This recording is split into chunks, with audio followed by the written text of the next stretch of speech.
O tempo não está constituído daqueles segmentos que nós habituamos a verificar quando entendemos que o tempo é o tempo do relógio.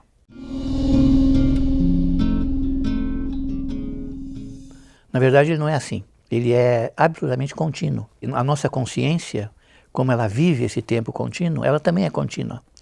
Então, não é correto dizer, como se dizia no tempo do Bergson, que nossos estados de consciência são bem delimitados, separados entre si. Enfim, a consciência ela é como se fosse uma grande tábua dividida espacialmente. Quando eu digo as coisas duram, né, significa que elas atravessam o tempo sem esses limites, sem essa delimitação. E, portanto, é artificial essa maneira de nós entendermos que a nossa consciência, a nossa maneira de pensar, nossa maneira de sentir e de viver, ou seja, o fluxo da nossa consciência, ele estaria feito de segmentos, de instantes ou de momentos bem separados uns dos outros, né, com fronteiras bem nítidas. Né?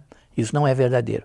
É difícil nós conseguirmos separar uma coisa da outra.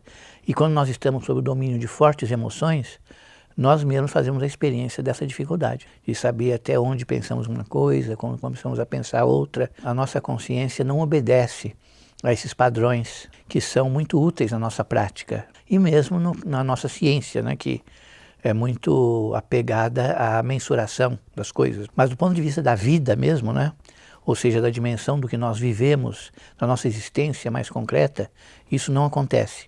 Acontece, pelo contrário, isso que ele chama de duração, que é essa sequência ininterrupta de momentos. A vida é essa sequência, essa continuidade absoluta de momentos diferenciados, mas que nunca se interrompem. E, portanto, nós estamos aí vivendo sempre numa continuidade. Nossas emoções, nossos sentimentos estão sempre em continuidade. Nós os separamos por uma questão prática, nós os separamos tendo em vista a comodidade da psicologia e a nossa própria comunidade em lidar, né, com essas coisas que não são fáceis de entender. Por quê? Porque o conhecimento, tal como nós habitualmente o entendemos, não está talhado para esse tipo de continuidade, para esse tipo de vitalidade, né, para esse ritmo contínuo, né, da nossa existência. Ele está mais afeiçoado a um certo ritmo descontínuo das coisas, né? Separação, etc. É uma série, né? E não uma continuidade. Então, o Bergson entende que, para que nós possamos compreender essa realidade, que é fundamental, nós devemos, então, apelar para a intuição. A intuição, ao contrário de um conhecimento lógico, um conhecimento de entendimento, de inteligência, uma coisa assim analítica e descontínua, né? Ela é um fluxo, ela se dá também num fluxo, ou seja, num ritmo muito diferenciado, contínuo e dificilmente segmentado.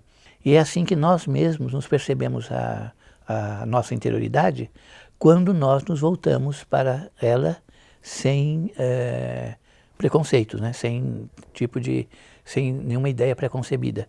Então, quando nós vivemos o amor, o ódio, esses sentimentos fortes, assim, muito íntimos, né? Nós percebemos que não podemos compreendê-los bem, não podemos explicá-los bem, nem para nós, nem para outros. E nisso exatamente consiste a intuição. Uma apreensão direta das coisas, daquilo que nós somos, dessa realidade, principalmente da nossa consciência.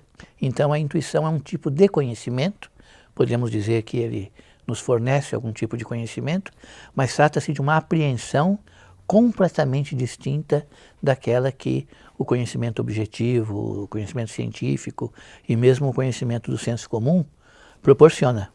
Então a grande novidade, a grande contribuição do ponto de vista do conhecimento foi essa. O Bergson nos alertou então para o fato de que a intuição aparece, né, queiramos ou não, em determinados momentos da nossa vida e é através dela que nós apreendemos a nossa duração psicológica, esse conhecimento íntimo, né, que cada um tem de si, a apreensão mais direta que o ser humano pode ter de alguma coisa com a qual ele vem então a coincidir.